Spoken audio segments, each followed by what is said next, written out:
धन्यवाद विराज. नमस्कार सर्वांना. आजच्या सत्रात आपले मनःपूर्वक स्वागत आहे. मी निधी मिश्रा NCDXमध्ये हेजिंग डेस्क प्रकल्पावर कार्यरत असून आजच्या सत्रात तुमच्यासोबत संवाद साधणार आहे. सुरुवात करण्यापूर्वी मला एक सांगा, की कमॉडिटी मार्केट हा शब्द तुम्ही ऐकला आहे. तरीही थोडा गुंतागुंतीचा किंवा धोकादायक वाटतो असं कुणाला वाटतं का?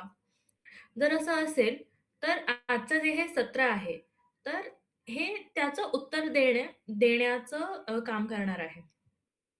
आजचा विषय जो आहे तो असा की भारतीय कमॉडिटी बाजारातील रेग्युलेटरी फ्रेमवर्क आणि संस्थात्मक आधार. हा विषय ऐकायला थोडा कॉम्प्लिकेटेड वाटू शकतो, पण सत्राच्या शेवटी तुम्हाला एक गोष्ट स्पष्टपणे वाटेल, की जे हे बाजार आहेत ते अनियंत्रित किंवा असुरक्षित नाहीये. हे बाजार नियमबद्ध आणि सतत देखरेखीखाली आहे आणि शेतकरी, एफ-पी-ओ आणि हेजर सारख्या सहभागींना संरक्षण देण्यासाठी रचलेला आहे. अं, जेव्हा आपण कमॉडिटी बाजाराबद्दल बोलतो, तेव्हा आपण प्रत्यक्ष भौतिक वस्तूंशी जोडलेल्या बाजाराबद्दल बोलतो. हे स्क्रीनवरचे फक्त आकडे नसतात. ही पिकं आहेत, जे अनेक महिन्यांच्या मेहनतीनंतर तयार होतात आणि हवामान, सरकारी धोरणे व स्थानिक मागणीवर अवलंबून असतात. त्यामुळेच कमॉडिटी बाजार आणि इक्विटी बाजार यात मूलभूत फरक आहे. एक उदाहरण देते. एखाद्या शेतकऱ्याने आज विचार करा की गहू विकला, तर तिला कोणते धोके असू शकतील स्पॉट मार्केटमध्ये?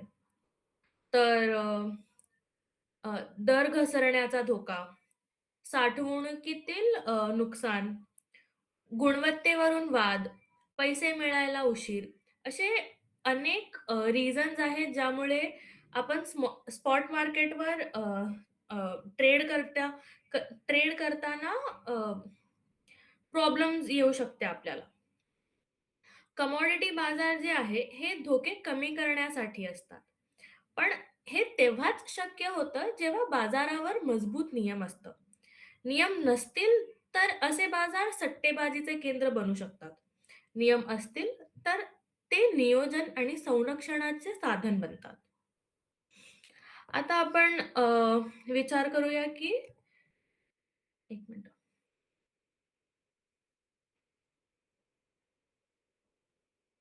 हां. आता आपण हे बघून घेऊया की नियम आवश्यक का आहे? हे समजून घेऊया आणि अ, ओके. एक उदाहरण देते. कल्पना करा, एक असा बाजार आहे जिथे कुणीही कोणालाही करू शकतो. कोणतीही मर्यादा नाहीये, मार्जिन नाहीये, डिलिव्हरीचे नियम नाहीयेत. काय होईल अशा मार्केटमध्ये? बहुतेक अफवांवर दर हलतील. मोठे खेळाडू बाजारावर ताबा मिळवतील आणि आपल्यासारखे छोटे जे सहभागी असतात, ते आत्मविश्वास गमावून बाहेर पडतील. नियम नियमन जे आहे ते 3 मूलभूत गोष्टी सुनिश्चित करतं. पहिली म्हणजे पारदर्शकता. सगळ्यांना एकसारखी माहिती आणि दर दिसतात. म्हणजे खेळ मोठ्या खेळाडूंना जास्त दर किंवा आपल्यासारख्या लहान एफ-पी-ओजना किंवा नॉर्मल शेतकऱ्यांना कमी दर असं नाही. तर सगळ्यांसाठी एक दर आहे. त्यावरच ट्रेड करायचं. दुसरी म्हणजे निष्पक्षता. कोणीही बाजारावर अन्यायकारक वर्चस्व गाजवू शकत नाही. कुणीही हे बोलू शकत नाही, की मी मी जास्त ट्रेड करतो म्हणून जे मी प्राइस ठरवलं तेच होणार, तसं काहीच नाही. All the rules end regulations हे सगळं अ, जे फ्रेमवर्क आहे त्यावरच मांडले असतात. आणि तिसरी म्हणजे शिस्त. नियम मोडल्यास कारवाई होईल. म्हणजे जो जेनेही नियमचं पालन नाही केलं त्याच्यावर लगेच कारवाई. समजा तुम्ही एखाद्या एफ-पी-ओ आहात आणि जर तुम्हाला वाटलं, की अ, आ, असले की बाजारात रातोरात कुणीही बिघडवू शकतो, बाजार बिघडू शकतो किंवा प्राइस अप डाउन करू शकतो. तर तुम्ही तुमचं उत्पादन असल्या बाजारात हेज करणार का? नाही, बरोबर. आणि रिअल टाईममध्ये असं होऊ नये म्हणून रेग्युलेटरी बॉडीज हे सुनिश्चित करतात की असं रिअल टाईममध्ये नाही होऊ आणि ते त्याप्रमाणे नियम सेट करतात. आता जी कमोडिटी बाजाराची जी रेग्युलेटरी फ्रेमवर्क पण आहे, ती असंच रँडमली सेट केलेली गेली नाहीये. तर ते ठराविक उद्दिष्टांवर आधारित आहे. एक उद्दिष्ट म्हणजे शिस्तबद्ध विकास. बाजार हळू-हळू आणि स्थिर पद्धतीने वाढले पाहिजेत, असं गोंधळात नाही. दुसरं उद्दिष्ट म्हणजे किंमतीबाबत माहिती. फ्युचर्स दर प्रत्यक्ष मागणी पुरवठ्याशी सुसंगत म्हणजेच डिमांड सप्लायशी सुसंगत असलेले पाहिजे. कृत्रिम सट्टेबाजीवर आधारित नसावे. तिसरी म्हणजे सहभागींचं संरक्षण, विशेषतः शेतकरी, एफ-पी-ओज आणि हेजर्ससाठी, जे नफा कमावण्यासाठी नाही, तर जोखीम व्यवस्थापनासाठी व्यवहार करतात. आणि शेवटी प्रणालीगत स्थैर्य म्हणजे एक सहभागी जर अपयशी ठरला, तरी संपूर्ण प्रणाली पडू नये. म्हणजे जर कोणाचाही एकही एफ-पी-ओचा किंवा एकही ट्रेडरचा किंवा एकही प्रोसेसरचा ट्रेड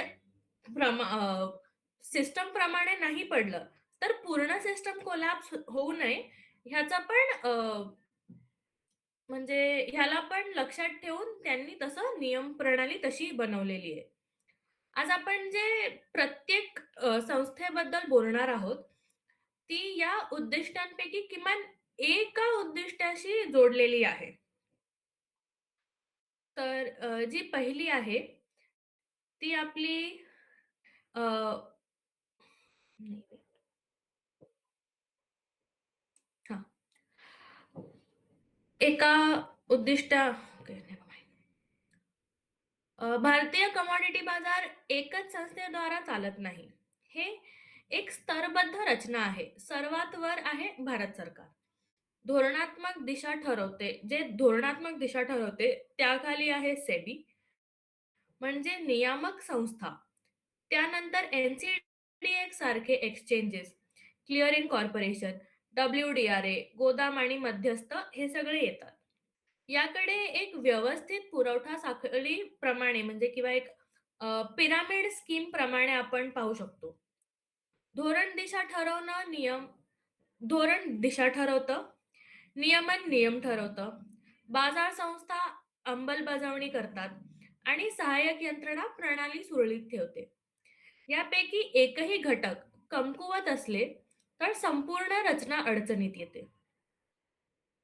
बाजारात वाद निर्माण झाला तर तुम्ही कुणाकडे जाता किंवा कोणाकडे जाणार हे ठरवणे पण हे ह्या फ्रेमवर्क किंवा ह्या अ, प्रणालीचा एक भाग आहे. म्हणजे तुम्ही एक्सचेंजकडे जाणार किंवा तुम्ही सेबीकडे जाणार किंवा तुम्ही तुमच्या ब्रोकरकडे जाणार. हे सगळं ह्या प्रणालीत ठरवलं जातं. आता आपण बघूया की ह्या प्रणालीचे कुठकुठले भाग आहेत, जे हा framework setup government of India असते, भारतीय सरकार. अ, भारतीय कमोडिटी बाजार जे आहे ते एकाच संस्थेद्वारा चालत नाही. हे एक स्तरबद्ध रचना किंवा आपण असं एक पिरामिड स्कीम सारखं त्याला म्हणू शकतो. तर सर्वात वर ह्यात भारत सरकार असते. जे धोरणात्मक दिशा ठरवतं. म्हणजे जे पॉलिसीज असतात, इम्पोर्ट एक्सपोर्ट पॉलिसी झाली किंवा आपली एम-एस-पी पॉलिसी झाली, हे सगळं ठरवणं हे भारत सरकारचं काम आहे. त्याखाली आपली सेबी असते, म्हणजेच नियामक संस्था, म्हणजे जे रेग्युलेशन करते. अ, एक्सचेंजशी, ट्रेडर्सशी, एफ-पी-ओशी ह्यांच्याशी सगळं जोडून ठेवणे हे सेबीचं काम आहे. त्यानंतर एन-सी-डी-एक्स सारखे एक्सचेंजेस असतात आणि क्लिअरिंग कॉर्पोरेशन आणि डब्ल्यू-डी-आर-ए असे संस्था असतात. तर हे सगळ्यांना मिळवून आपलं एक जे कमोडिटी मार्केट आहे, कमोडिटी बाजार आहे, हे अस्तित्वात येतं. याकडे एका व्यवस्थित पुरवठा म्हणजे तेच अगेन पिरामिड स्कीम सारखं आहे. अ, भारत सरकार रोजच्या व्यवहारांचं नियमन करत नाही यात. त्याची भूमिका फक्त अशी, की ते धोरणात्मक आहे. एम-एस-पी जाहीर करणे, निर्यात-आयात धोरण करणे, साठा मर्यादा आणि आवश्यक वस्तू कायदा यावर याद्वारे सरकार बाजाराला स्पष्ट एका सोपा उदाहरण घेऊया. अं, एखादा पीक आहे फॉर एक्झाम्पल मका आहे. तर त्याच्या निर्यात जाहीर झालंय. तर त्याच्या देशांतर्गत दरांचं काय होतं? फॉर एक्झाम्पल ब्राझीलचं जे प्रोडक्शन आहे. ब्राझीलला जे प्रोडक्शन झालंय, ते खूप जास्त झालंय. आता भारतीय सरकारांनी हे ठरवलं, की जे आपली इम्पोर्ट ड्युटीज आहेत, ते आपण कमी करू. म्हणजे जे ब्राझीलचं प्रोडक्शन मक्याचं प्रोडक्शन आहे ते इंडियामध्ये येणार. आता सप्लाय जास्त झालंय आणि ह्यामुळे जे आपल्या देशातला पीक आहे, त्याच्या भावाला, त्याच्या दराला काय होणार आहे, ते कमी होणार की ते जास्त होणार, हे सगळं ठरवायचं हे भारत सरकारचं मेन उद्देश असतं. तर आणि असं झालं की अ, जे मार्केट असतं ते लगेच प्रतिक्रिया देते. जर सप्लाय जास्त झालं तर आपल्या इथले जे दर आहेत ते कमी होणार. That is like given. That is very evident. आणि फ्युचर बाजार जे असतं तर ही माहिती आणखीन वेगाने आत्मसात करते. त्यामुळे कमोडिटी बाजारातील जे सहभागी आहेत, त्यांनी धोरणांवर सतत लक्ष ठेवावे. हे खूप महत्वाचं आहे. म्हणजे असंच धोरण आणि बाजाराचं असं डायरेक्ट रिलेशन आहे. नेक्स्ट आपण येऊया सेबीवर. तर 2015 पासून भारतातील कमोडिटी डेरिव्हेटिव्ह बाजार हे सेबीच्या खाली आहे. म्हणजे सेबी ह्याच्या नियमाचं आणि रेग्युलेशनचं सगळं पार सेबी पाडतो. हा एका महत्त्वाचा सुधारणा टप्पा होता. अ, यामुळे जे कमोडिटी बाजार आहे, म्हणजे ही इक्विटी बाजारासारखी रूल्स एंड रेग्युलेशन्स खाली आली आहे. म्हणजे जसं आपलं इक्विटी बाजारमध्ये रूल्स एंड रेग्युलेशन्स असतात, की आपण फॉल्स ट्रेडिंग करू शकत नाही आणि जे काही रूल्स एंड रेग्युलेशन्स असतात, तसंच कमोडिटी बाजारात पण आहे. सेबी करारांना म्हणजेच कॉन्ट्रॅक्ट्सना मंजुरी देते. एक्सचेंज आणि मध्यस्थांचे नियमन करते. जोखीम व्यवस्थापनाचे नियम ठरवते आणि बाजारातील हालचालींवर लक्ष ठेवते. आणि आणखीन एक महत्त्वाची गोष्ट अशी, की सेबी जे आहे ही दर ठरवत नाही.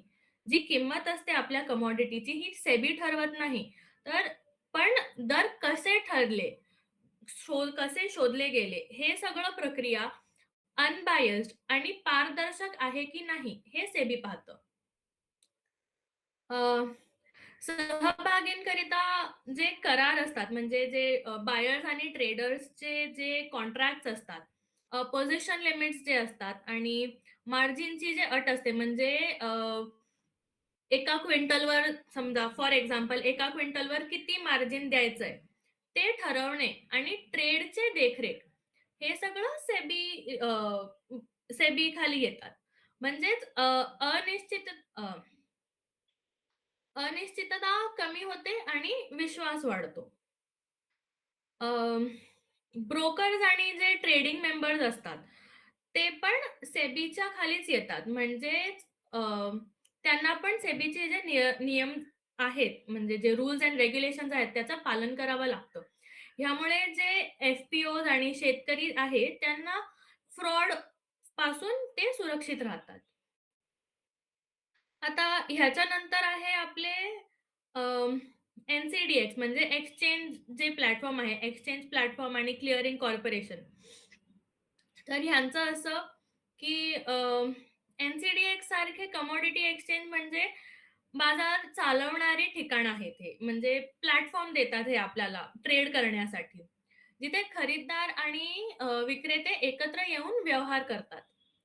हे एक्सचेंज स्वतः नियम ठरवू शकत नाही. म्हणजे हे जे सेबीने नियम ठरवले, त्यांनाच तेच नियम ह्यांना फॉलो करावा लागेल. आणि मेन उद्देश ह्यांचा असं असतं, की कोणत्या पिकाचा करार असणार, त्याची गुणवत्ता काय असणार, प्रमाण किती असणार आणि डिलिव्हरी कशी होणार. हे सगळं जे आहे ते अ, आधीच ठरलं जातं. एक्सचेंजवर पहिलंच ठरलं जातं. त्यामुळे व्यवहार करताना कुठलीही गोंधळाची परिस्थिती निर्माण होत नाही. एक्सचेंज रोजच्या व्यवहाराचं व्यवस्थापन करतं. अ, व्यवस व्यवहार सुरळीत चालत आहे की नाही हे पाहतं. कुठे नियमभंग झालं तर त्यावर कारवाई करते. थोडक्यात सांगायचं तर एक्सचेंज बाजार चालवतं. पण ठरलेल्या नियमांच्या चौकटीत आणि सर्व सहभागींसाठी समान अटींवर. आणि पडद्यामागे जे महत्त्वाची भूमिका बजावते ते क्लिअरिंग कॉर्पोरेशन आपले. ही संस्था व्यवहारांची हमी देते. एखादा व्यवहार झाला, की क्लिअरिंग कॉर्पोरेशन दोन्ही बाजूंची साक्षीदार असते. विश्वासासाठी ही बाब अत्यंत महत्त्वाची असते. मला म्हणजे स्वतःलाच विचारून पहा आता, की समोरचा पक्ष करार पाळेल की नाही, ह्याची खात्री नसेल, तर तुम्ही पण ट्रेड करणार का? नाही ना. म्हणजे तेच क्लिअरिंग कॉर्पोरेशन ही भीती पूर्णपणे दूर करते.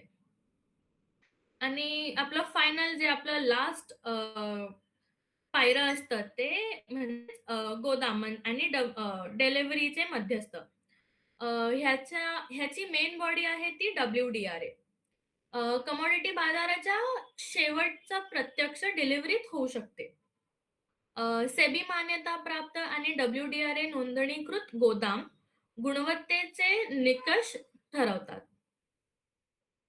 वेअरहाऊस रिसीट उत्पादन म्हणजे जे वेअरहाऊस रिसीट जी आपल्याला मिळते, त्यात उत्पादन एक मानकीकृत आर्थिक साधन बनतं. म्हणजे आपलं जे उत्पादन आहे ते आपण वेअरहाऊसमध्ये स्टोअर केलंय आणि आपल्याला एक रिसीट मिळाली त्याची.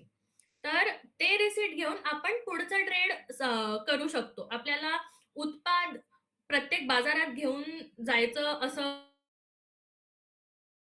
काही आवश्यक नाहीये. ते आपण रिसीट घेऊन गेले, त्याच्यावर आपण बँक लोन घेऊ शकतो. पुढचं ट्रेड साधू शकतो आणि जे आणखीन काही आहे ते करू शकतो. आणि ह्या रिसिप्टला आपण ENWR म्हणजेच इलेक्ट्रॉनिक नेगोशिएबल वेअरहाऊस रिसिप्ट असं म्हणलं जातं. आणि नेक्स्ट हां, तर की रोल्स असेच आहे, की गव्हर्नमेंट जे आहे प्रत्येक ते अ, अ, गव्हर्नमेंट आपली धोरणे आणि पॉलिसीज ते ठरवतात. एक्सचेंज सेबी जे आहे ते आपलं जे काही नियम आहे आणि रूल्स एंड रेग्युलेशन्स आहेत. ते ठरवतं. एक्सचेंज जे आहे ते प्लॅटफॉर्म देतं आपल्याला ट्रेड करण्यासाठी आणि क्लिअरिंग कॉर्पोरेशन जे आहेत ते आपले अ, जे क्लिअरिंग कॉर्पोरेशन आणि WDRA हे आपल्याला ट्रेड झाल्यानंतरची जी प्रक्रिया असते त्यात मदत करते. नेक्स्ट विराज. हां. आता रेग्युलेशनचे बेनिफिट काय असतात? तर म्हणजेच आपल्याला फ्युचर्स आणि ऑप्शन्समध्ये जे आहेत, जे टूल्स आहेत, ते आपल्याला प्राइस रिस्क मिटिगेशन किंवा किंमत जोखीम व्यवस्थापन ह्यात मदत करते. आणि जे इन्स्टिट्यूशनल सपोर्ट आहे, म्हणजेच जर काही वाद झालं, कुणाशीही ट्रेडरशी वाद झालं किंवा एफ-पी-ओशी वाद झालं किंवा कसंही झालं, त्या इन्स्टिट्यूशनल सपोर्ट जर आपल्याला असला, की आपण ते मिटिगेट करू शकतो. आपण त्याला दूर करू शकतो. आणि एक सतत फ्रेमवर्क असला आपल्याकडे, तर आपल्याला माहीत असेल, की आपल्याला इथून कुठे जायचंय. म्हणजे स्टेप्स आपण प्रॉपरली ते फॉलो करू शकतो. आणि हे आपल्याला म्हणजेच लोकल जे पार्टिसिपंट्स असतात आणि जे लहान एफ-पी-ओज असतात किंवा शेतकरी असतात, जे ट्रेड करत असतात, त्यांच्यासाठी पण एक इन्फॉर्म्ड मार्केट असतं. म्हणजे तेही जे डील्स करतात किंवा तेही जे ट्रेड करतात, ते पूर्णपणे म्हणजे संपूर्ण इन्फॉर्मेशन सोबत करू शकतात. असं नाहीये, की म्हणजे ब्लाइंड साइड राहून ट्रेड करणे ह्याच्यापेक्षा ते इन्फॉर्म ट्रेड करू शकतात आणि त्यांना पण माहीत असतं, की त्यांचे राइट्स काय आहेत, ते कुठपर्यंत जाऊ शकतात, कोणाशी बोलू शकतात जर वाद झाला तर. तर हे सगळं लक्षात ठेवून ते पूर्ण फ्रेमवर्क साधण्यात आलं आहे. Next slide. समरी ह्याची अशी आहे, की एकच गोष्ट आपल्याला लक्षात ठेवायची, की कमोडिटी बाजार जे हे आहे, ते सट्टेबाजीचं मैदान नाहीये. ते जोखीम व्यवस्थापनासाठी तयार केलेलं, रचलेलं आणि देखरेखाखालील बाजार आहे. शेतकरी आणि एफ-पी-ओसाठी हे चौकट संरक्षण, पारदर्शकता आणि एक्सक्यूज मी आत्मविश्वास देते. नियमन समजून घेणे म्हणजे अ, नियमन पाठ करणे नाहीये, तर संरक्षण कुठे आहे, आधार कुठे आहे, हे जाणून घेणे. तर ह्यानेच मी आजचं हे सत्र थँक सो मच आणि कोणाला काही प्रश्न असेल तर प्लीज गो अहेड.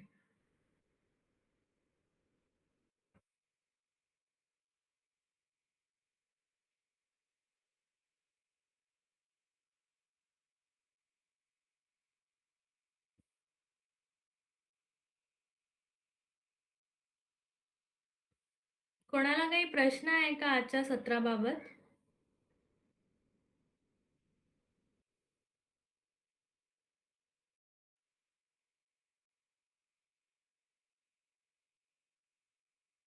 कोणाला काही प्रश्न विचारायचे आहेत का? आजचा जो प्रशिक्षणाचा आपला उद्देश होता, की बऱ्याचपैकी शेतकरी उत्पादक संस्थांना माहिती नसते, की ॲक्चुअली वायदे बाजार चालतात कसे? वायदे बाजाराचं नियामक मंडळ कसं असतात? त्यांना रेग्युलेट कोण करतं?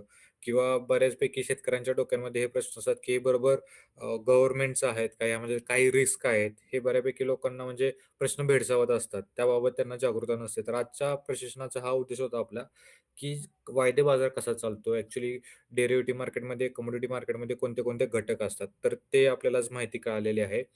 अ, आजचा जो प्रशिक्षण होता त्यातले काही प्रश्न असतील किंवा याच्या व्यतिरिक्त पण काही शेतकरी बांधवांना आपले प्रश्न विचारायचे असतील, तर ते तुम्ही विचारू शकता.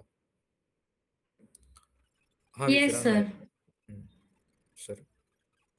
Hello, hello. Yes sir. हां सर. मॅडम, वायदे बाजारात कोणते कोणते हे घेतले जातात? धान्य वगैरे कोणतं घेतलं जातं काय? एन-सी-डी-एक्सवर कुठले-कुठले धान्य असतात? हां, बरोबर.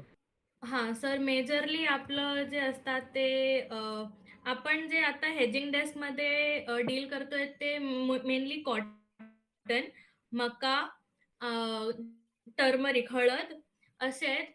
त्यानंतर जे हे असतात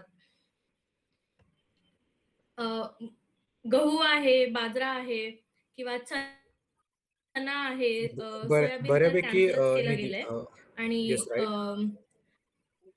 हां, हां. हां, हरभरा बऱ्या वगैरे आहे का हां, मॅडम ह्याच्यात? नाही सर,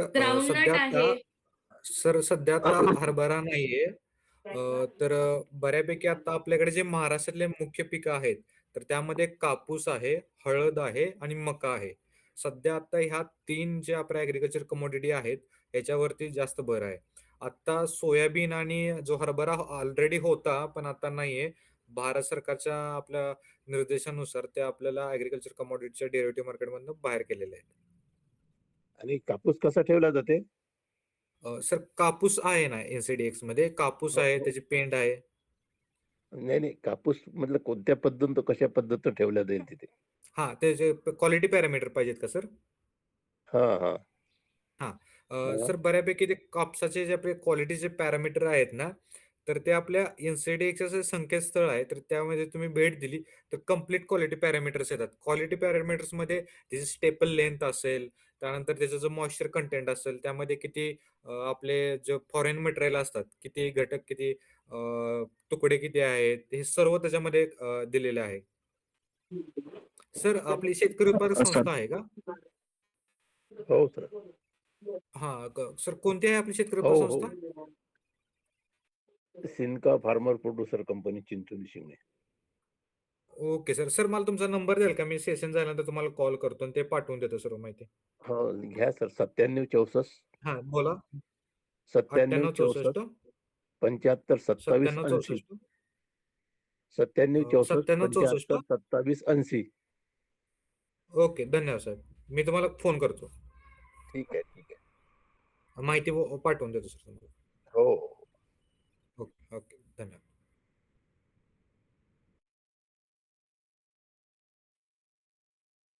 आणखीन अजून कोणाला काही काही प्रश्न आहेत प्रश्न कोणाचे? आहेत का?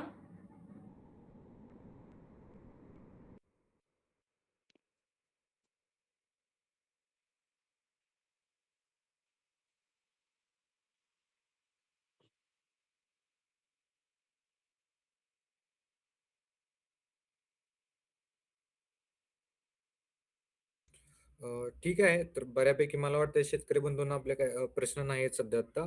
तरी आजच्या प्रशिक्षणामध्ये आपल्याला वायदे बाजार कसे चालतात, त्याचे नियामक चौकट काय आहे, त्याचे कायदे कसे आहेत, त्यातल्या मुख्य संस्था कोणत्या आहेत काम करणाऱ्या याबाबत हां, बोला सर. सर प्रश्न असा आहे, की ते आपलं एन-सी-डी-एक्सचं जे अकाउंट आहे, हे कुठे काढावं लागेल आपल्याला? माझी फार्मर प्रोड्युसर सर हे कंपनी आहे. हां, सर आता फार्मर प्रोड्युसर कंपनीचं जे अकाउंट आहे, ते तुम्हाला NCDX वरती काढता येतं. तर सर त्यासाठी मला तुम्ही तुमचा मोबाईल नंबर सांगाल का? 99 60 53 95 82. 99 60 53 95 82. 95 82. ठीक आहे सर, मी तुम्हाला फोन करतो सेशन झाल्यानंतर आपण संवाद साधूया. चालेल. ओके, ठीक आहे सर. हां, विराज सर तुम्हाला पण बोला विराज बोलायचं सर आहे. बोला. हॅलो. येस, विराज मोरे बोलतोय. मला मॅम अशी माहिती हवी होती, की अदर दॅन एफ-पी-ओ माझं फार्मिंग बॅकग्राऊंड आहे, पण आय एम फूड प्रोसेसर. तर नॉन फार्मिंग बॅकग्राऊंडवाल्यांना पण एम-सी-डी कमोडिटी मार्केटमध्ये कसं काम करता येईल? बरोबर आहे सर तुमचा प्रश्न. सर बऱ्यापैकी जे आपले आपण फक्त एक बाजू आता पाहिली शेतकऱ्यांची बाजू, की शेतकरी त्यांची किंमत जोखीम व्यवस्थापन करतात. सेम पद्धतीने गरज असते हे प्रोसेसर लोकांना. कारण की त्यांना पण धोका असतो, की आपला जो शेतमाल आहे, सपोज त्यांना आता टर्मरिक पावडर करण्यासाठी हळदीची गरज आहे. तर त्यांना असं असतं, की मला हळद माझे जे रेट आहे त्या रेटमध्येच भेटावी. तर मोठ्यापैकी बऱ्यापैकी प्रोसेसर काय करतात, हे जे कॉन्ट्रॅक्ट आहे ते विकत घेतात ते. सपोज आता हळदीचा दर जो आहे, सपोज आता 18,000 चाललेला आहे आणि तुम्हाला पुढचं कॉन्ट्रॅक्ट दाखवतंय बऱ्यापैकी 17,000 ला आणि तुम्हाला 17,000 लाच हळद खरेदी करायची आहे. तुम्हाला ह्याची भीती आहे, की हळद परत 21,000 ला जाऊ नये, 20,000 ला जाऊ नये. तर याचा फायदा हे सगळे प्रोसेसर लोकं आहेत किंवा ट्रेडर लोकं आहेत, ते या पद्धतीने करतात, की ते आत्ताच त्यांचे जे 4 महिन्या नंतरची जी किंमत असेल हळदीची, जी त्यांना हवी आहे, ते आत्ताच फिक्स करून ठेवतात आणि त्या पद्धतीनुसार ते हळद हाय क्वालिटीची ज्या क्वालिटी पॅरामीटर्समध्ये बसत आहे, क्युमिन कंटेंटच्या पॅरामीटरमध्ये बसत आहे, त्या पद्धतीचे ते खरेदी करतात. असं सर्वच ह्याच्यामध्ये होतं. जसं मक्यामध्ये तसंच होतं, कापसामध्ये पण तसंच होतं. कापसामध्ये तर बऱ्यापैकी मोठ्या ज्या जिनिंग प्रेस असतात, त्या ह्याच्यामध्ये कॉन्ट्रॅक्टमध्ये येतात आणि ते कापसाची खरेदी करतात. सर मग ह्याचं ट्रेडिंग अकाउंट कसं ओपन करायचं? ट्रेडिंग अकाउंट तुमचं वैयक्तिक ओपन होऊ शकतं sir. Okay, like share market, equity market सारखं. हां, yes sir. Right. Okay. Sir तुम्हाला कॉन्टॅक्ट करता येईल? हां, घ्या सर माझा मोबाईल नंबर. मी माझा मोबाईल नंबर जो आहे तो चॅट बॉक्समध्ये टाकतो. माझं नाव okay sir, Viraj yes. Patil आहे. आता सर इक्विटी मार्केटसाठी कुठे अकाउंट ओपन केलंय तुम्ही? डीमॅट अकाउंट कोणाकडे? माझं एंजल वन आणि अपस्टॉक्स दोन्हीकडे आहे. ओके, बरं. एंजल वनमध्ये सध्या ॲग्रीकल्चर कमोडिटीज नाही होत आय थिंक. आपल्याला केडीआयकडे अकाउंट काढायला लागेल किंवा केडीआय, निर्मल बँक, फिलिप कॅपिटल ही बाकीचे जे ब्रोकर्स आहेत त्यांच्याकडे विराज तुम्हाला नंबर पाठवेल. केडीआयमधनं वेदांत कुलकर्णी म्हणून आहेत. त्यांच्याशी एकदा कनेक्ट कराल.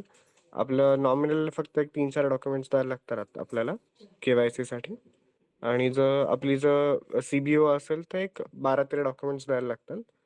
तर सिंपल आपली बेसिकवाली बँक अकाउंट डिटेल्स, कोण-कोण डायरेक्टर आहेत, त्याचे डिटेल्स दिले की त्याप्रमाणे आपल्या कंपनीचे अकाउंट ओपन होऊ शकतं आणि इंडिव्हिज्युअल अकाउंटही ओपन होऊ शकतं. ओके. मी विराज सरांकडून माहिती घेतो. शुअर. इंडिव्हिज्युअल अकाउंट काढायला काही नाही, हार्डली 1 दिवस खूप जास्त झाला. म्हणजे 24 तासामध्ये अकाउंट ॲक्टिव्ह होऊन जाऊ शकतं तुमचं, डॉक्युमेंट्स दिलेत की. Okay sir. Thank you. Okay.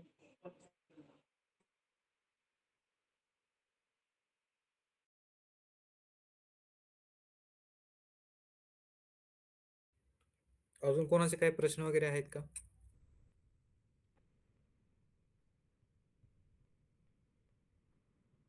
काही अकाउंट ओपनिंगचे असतील तरी पण तुम्ही विचारू शकता.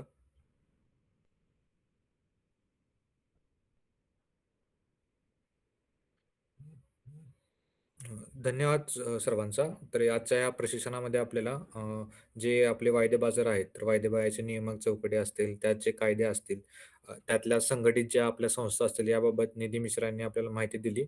हां, सर बोला. सॉरी सर, पुन्हा एकदा प्रश्न हां, विचारतो. सर बोला, याचं बोला. आपलं काही ऑफलाईन ट्रेनिंग वगैरे होतं का? हो सर, आपले ऑफलाईन ट्रेनिंग आहेत. आपल्या प्रत्येक जिल्ह्यामध्ये आपण 2 ट्रेनिंग घेणार आहोत ऑफलाईन पद्धतीचे. ह्यामध्ये संपूर्ण एका दिवसाचं आपलं ट्रेनिंग प्रशिक्षण असतंय. ह्या प्रशिक्षणामध्ये आपल्याला अ, संपूर्ण वायदे बाजाराचे फ्रॉम ए टू झेड आपल्याला कॉन्ट्रॅक्ट कसे खरेदी करायचे असतात, का वायदे बाजाराचं महत्त्व काय आहे, यामध्ये कोणत्या कमोडिटी आपण ट्रेड करू शकतात, त्यातले आपण कशी किंमत जोखीम व्यवस्थापन करू शकतो. टोटल 1 डेचं आपलं प्रशिक्षण असतं. यामध्ये आपल्याला सर्व माहिती मिळते. आपण कुठल्या जिल्ह्यातून आहात सर? मी पुणे जिल्ह्यातून आहे. पुणे जिल्ह्यातून. सर आपलं प्रशिक्षण नियोजित झालं की आम्ही तुम्हाला कळवूच. तुमचा मोबाईल नंबर मला हाय आलेला आहे. तुम्हीच पाठवलाय का तो? नाही, मी पाठवतो. पाठवला नाही पाठवून अजून. द्या. ओके, चालेल. मी तुम्हाला माहिती देईन पाठवून sir. Okay sir, thank you. Okay, okay. ठीक आहे सर. आणि आपलं पुण्यात ऑफिसही आहे. कधी जर तुम्ही पुण्यात आलात तर आपण भेटू शकतो. काही इश्यू नाही. कुठे सर पुण्यामध्ये? पुण्यामध्ये वनाजच्या इथे ऑफिस. वनाजच्या इथं आहे, कोथरूडला. हां. हो, वनाजच्या पुढे. ओके सर, मी कॉन्टॅक्ट करून लवकरात लवकर भेट घेईन आपली. शुअर. चालेल. Thank you. Thank you. अजून कोणाला काही प्रश्न आहे? वायदे बाजार संदर्भित किंवा अकाउंट ओपन करण्यासंदर्भात? नाही तर आपण कन्क्लूड करूया. तर बऱ्यापैकी आजच्या प्रश्नामध्ये सर्व शेतकरी उत्पादक संस्था असतील, वैयक्तिक शेतकरी असतील, यांनी चांगला प्रतिसाद दिला. मी आशा करतो की बऱ्यापैकी सर्व ज्या प्रश्नांची उत्तरे सर्वांना मिळालेली आहेत आणि आजच्या सेशनमध्ये निधी मिश्रांनी जी आपल्याला माहिती दिली, जे आपल्याला बघता लाभलं, तर त्यांचे मी आभार मानतो की तुम्ही चांगली माहिती दिली आणि आजचे जे प्रशिक्षण आहे ते आज इथे संपले असे जाहीर करतो. धन्यवाद सर्वांचे.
धन्यवाद.